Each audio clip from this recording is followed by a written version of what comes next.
धर्मांजनी अर्थ movers जमीन level, विहीर खोदणं, शेततळ्याची कामं, चारी खोदणं इत्यादी सर्व प्रकारची कामं ब्रेकरसह अगदी योग्य दरामध्ये केली जातील.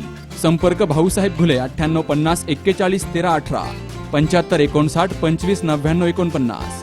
प्रशांत घुले 8888 98 12 68 93 70 24 32 65. राजू घुले 93 70 74 46 61 आणि रावसाहेब घुले 95 52 56 74 80. ठिकाण सावरगाव घुले, तालुका संगमनेर, जिल्हा अहमदनगर. पदवी मिळवलेल्या विद्यार्थ्यांनी नाविन्यपूर्ण संशोधन करण्यासाठी प्रयत्न करा. या संशोधनातून उद्योजकतेची निर्मिती होऊन रोजगाराच्या संधी निर्माण होऊ शकतील. यासाठी विद्यार्थ्यांनी चांगला संकल्प समोर ठेवून शेतकऱ्यांचा आणि देशाचा उद्धार करावा. विश्वात असलेले सर्व चांगले विचार आत्मसात करा. इंग्रजीला प्राधान्य देण्याबरोबरच सर्वांनी आपल्या मातृभाषेचा सन्मान करावा, असं प्रतिपादन राज्यपाल भगतसिंह कोश्यारी यांनी केलं. राहुरीच्या महात्मा फुले कृषी विद्यापीठाच्या 35व्या पदवीदान समारंभात स्नातकांना उद्देशून अध्यक्षीय मार्गदर्शनामध्ये ते बोलत होते. यावेळी व्यासपीठावर प्रतिकुलपती तथा कृषी आणि माजी सैनिक कल्याण मंत्री दादा भुसे, उदयपूर येथील महाराणा प्रताप कृषी आणि तंत्रज्ञान विद्यापीठाचे कुलगुरू डॉक्टर नरेंद्रसिंह राठोड यांचीही उपस्थिती होती. कुलगुरू डॉक्टर प्रमोद रसाळ, कुलसचिव प्रमोद लहाळे आणि कृषी अभियांत्रिकी महाविद्यालयाचे अधिष्ठाता डॉक्टर दिलीप पवार यांचीही हजेरी होती. साहेबांच्या कार्यालयामध्ये, दिल्लीच्या कार्यालयामध्ये ते स्लोगन त्यांनी त्या ठिकाणी लावलेलं आहे आणि त्या झपाट्याने डिसिजन मेकिंग. मी जेव्हा साहेबांच्या कार्यालयामध्ये 2-3 वेळेस जाण्याचा मला प्रसंग आला तर 3-4 सिस्टीम मध्ये त्या ठिकाणी कामकाज करण्याची त्यांची पद्धत आहे. इथलं कामकाज झालं, त्यांचा जो विषय असेल तो संपला की ताबडतोब दुसऱ्या टेबलला जाणार. तिकडं ऑलरेडी ज्यांचा काही विषय असेल ते रेडी असतात आणि विषय समजून घेतल्याच्या नंतर ताबडतोबीने जागेवर निर्णय करणं आणि त्याची अंमलबजावणी करणं हे कार्य आदरणीय गडकरी साहेबांनी आणि शेती क्षेत्रामध्ये सुद्धा आपण आता बघितलं आहे की या ठिकाणी एक भरीव कार्य या ठिकाणी साहेबांनी केलेलं आहे आणि म्हणून त्यांचे मी या ठिकाणी अभिनंदन करतो. तर यावेळी खासदार शरद पवार आणि केंद्रीय मंत्री नितीन गडकरी यांनी कृषी क्षेत्रासाठी केलेल्या उल्लेखनीय कार्याबद्दल त्यांना डॉक्टर ऑफ सायन्स या मानद पदवीनं सन्मानित करण्यात आलं. राज्यपाल भगतसिंह कोश्यारी यांनी त्यांना सन्मानित केलं. यावेळी कुलगुरू डॉक्टर पाटील यांनी मानपत्रांचं वाचन केलं. तर 104 विद्यार्थ्यांना PhD, 628 विद्यार्थ्यांना पदव्युत्तर पदवी आणि 10,736 विद्यार्थ्यांना पदवी अशा एकूण 11,468 पदव्या प्रदान करण्यात आल्या. मुझे लगता है कि हमारे जो छात्र छात्राएं हैं and who have got already the degree and who are yet to get the degree, जिनको डिग्री मिल गई है, जिनको डिग्री मिलनी है, उन सबको मुझे लगता है ये जो आपके यहाँ अनुसंधान हो रहा है, ये जो रिसर्च हो रही है, ये जो इनोवेशन हो रहा है, उस सब में आप सब लोग और अधिक ध्यान देंगे तो आप न केवल अपना भला करेंगे, अपने प्रदेश का भला करेंगे, पूरे देश का भला आपके हाथों से होगा. ऐसा संकल्प लेकर आप जाएंगे, ऐसी मेरी आपसे सबसे विनती है. क्योंकि हम आगे तब बढ़ते हैं जब हमारे पास कोई संकल्प होता है, जब हमारे पास कोई मिशन होता है. अभी डॉक्टर नरेंद्र सिंह जी अपना भाषण बोल रहे थे तो मैंने पवार साहब से कहा, बहुत सीनियर आदमी है, कि मैंने कहा उन्होंने एक एक चीज मेरे बोलने के लिए भी नहीं छोड़ा. बहुत अच्छी अच्छी बातें उन्होंने हमारे लिए कही है और मैं आपसे निवेदन करूंगा सभी छात्र छात्राओं से, उनके लिखित भाषण को आप ले जाइए, पढ़िए और साथियों को पढ़ाइए. और उसके माध्यम से क्या होता है कि हम जब कोई चीज अच्छी आती है, फिर स्ट्राइक्स अस, हमारे हृदय को लगती है चीजें, तो हम उसको ग्रहण करके फिर उससे और आगे बढ़ते हैं. तो मेरा विश्वास है कि आप उनके इस भाषण को पढ़ेंगे और उसके माध्यम से भी प्रेरणा लेकर के और आगे बढ़ेंगे.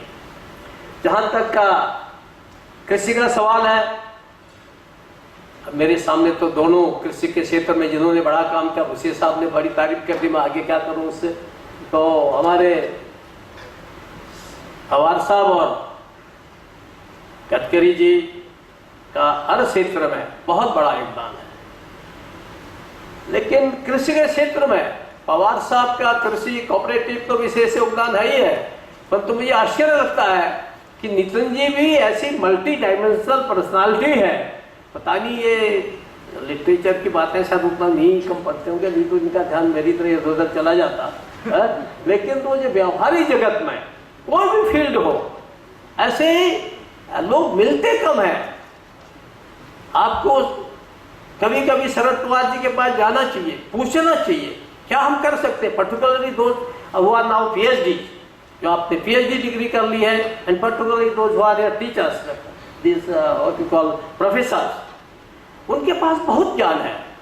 और गडकरी साहब तो ऐसे हैं जैसे सूरज दिन में नया उदय होता है, इनके मन में हर पेड़ हर क्षण नया विचार आता है, नया समथिंग न्यू, और उसको करने के लिए यानी लगता है कि प्रधानमंत्री और इनमें कोई होड़ तो नहीं चलती है, नई चीज लाने के लिए, ऐसी चीज लाते हैं। तो एक्चुअली माना इट्स क्वाइट इंस्पिरेटिव, हम लोगों के लिए ऐसा एक प्रेरणादायी चीज है। उस चीज को हमें ग्रहण करना चाहिए, क्योंकि अच्छाई कहीं भी हो, कहीं से भी अच्छाई लेनी चाहिए। इस देश का वैदिक मंत्र है आलो कर्तो यंतु विस्पर्धा कंतो यंतु विश्वतः।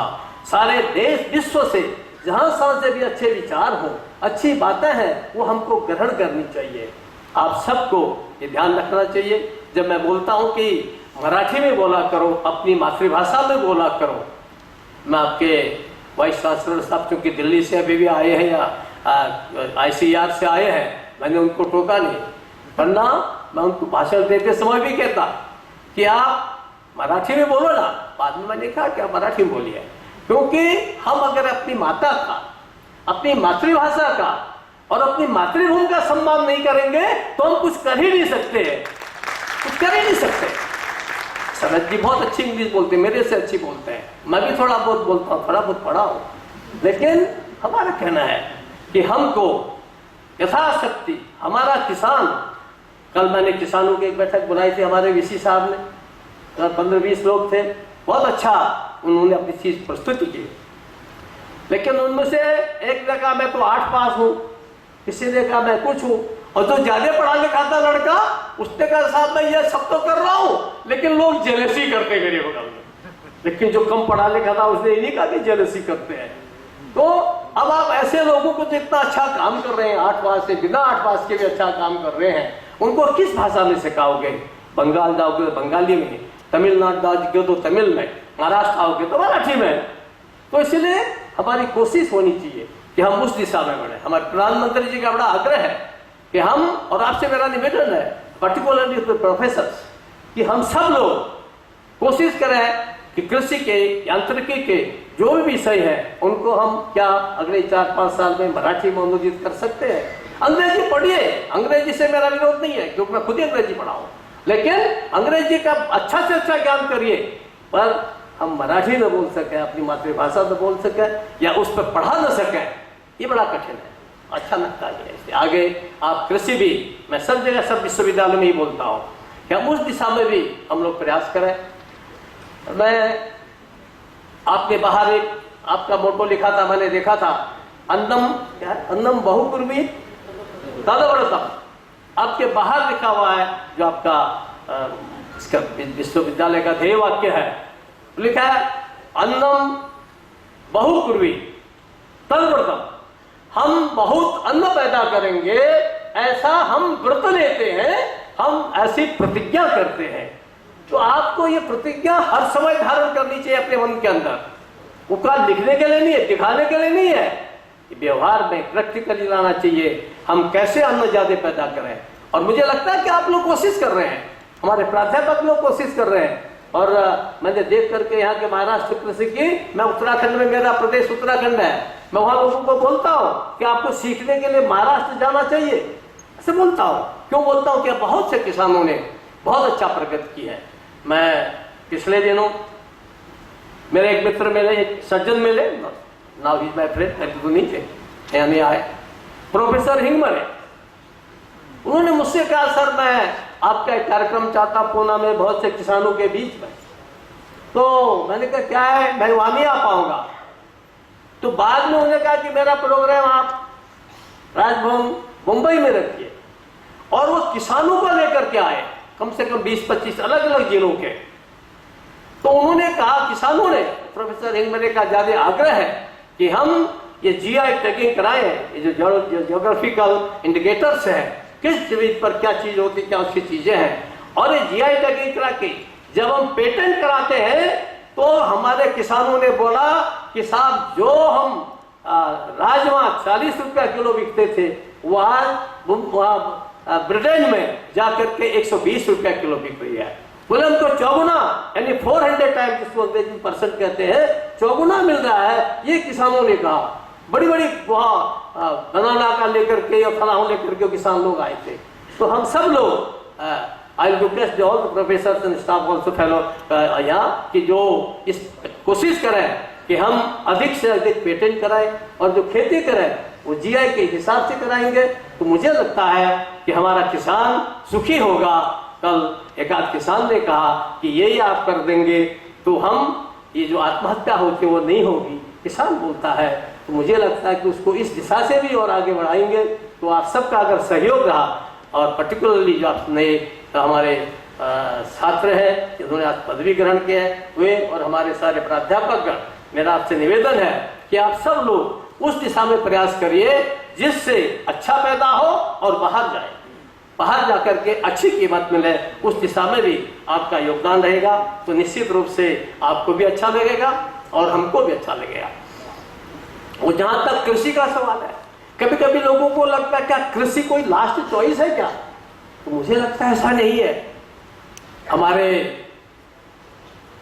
पवार साहब हिंदी में एक कवि हुए हैं, घा, बहुत पहले हुए हैं, तो घा को कवि ने कहा है, वो कहते हैं उत्तम खेती, खेती समझते ना, खेती, कृषि, एग्रीकल्चर, उत्तम खेती मध्यम बान, निकृष्ट चाकरी भीख निदान। वो कहते सबसे अच्छी कौन चीज है व्यवसाय में? तो खेती है। उसके बाद क्या है? तो ये जो हम लोग व्यवसाय दुकान करते हैं, फला करते हैं, ये दूसरा काम है।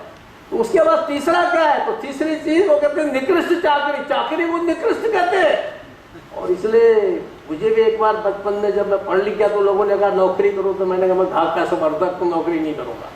मुझे अच्छा लगा। तो निकृष्ट चाकरी और भीख निदान, और भीख तो बिल्कुल ही बेकार है, वो तो लास्ट चीज है। आप कल्पना कीजिए, मैं समझ जाते नहीं लूंगा, बहुत चीजें बोलने को आज नहीं बोलूंगा, लेकिन जब पैंडेमिक आया सारे देश की दुकानें बंद हो गई, रेस्टोरेंट बंद हो गए, गाड़ियां बंद हो गई, सारे स्कूल बंद हो गए, सब काम बंद हो गया। कौन सा काम चल रहा था जिसने देश की इकोनॉमी को बचाए रखा? ये था एग्रीकल्चर, कृषि, जो अनवरत चलती रही, और हमारे किसानों ने हमको जिंदा रखा है। मैं माननीय मंत्री से होगा उसका ध्यान जरूर रखा है, क्योंकि किसानों ने इस पूरे पैंडेमिक में जिस ढंग से अपना काम किया, लगातार काम किया पैंडेमिक के बावजूद, मुझे लगता है कि सर्वोच्च ध्यान उस ओर हमारे देने की आवश्यकता है। इतना श्रेष्ठ काम ये हमारा कृषि का है। और गाडगिल बाबा का तो जरूर आपने पढ़ा होगा, आपके टीचर्स ने, प्रोफेसर्स ने पढ़ा होगा, उन्होंने तो ग्राम गीता ही लिखी है। और मुझे लगता है कि ग्राम गीता के अगर बीच में से एक आध आपके काम की चीज अगर आप ले लोगे तो मुझे लगता है कि आप नई प्रेरणा लेंगे और गांव में काम करने के लिए, गांव के उत्थान के लिए, और गांव के उत्थान से भारत माता का उत्थान करने के लिए ये संकल्प आप लेंगे। तो मेरा विश्वास है कि आपने जो यहाँ पढ़ा है, जो डिग्री आपने प्राप्त की है, वो सफल होगी और हम सब के सपने भी सफल होंगे। मेरा पूरा विश्वास है कि आप सब लोग इस विश्वविद्यालय से पढ़ने के बाद और आगे कृषि के क्षेत्र में और अन्य क्षेत्र में काम करते रहेंगे, आपका योगदान रहेगा। कार्यक्रमाचं सूत्रसंचालन डॉक्टर बापूसाहेब भाकरे आणि डॉक्टर भगवान देशमुख यांनी केलं। सुहास जाधव सह शरद पाचरणे, सी न्यूज मराठी, राहुरी।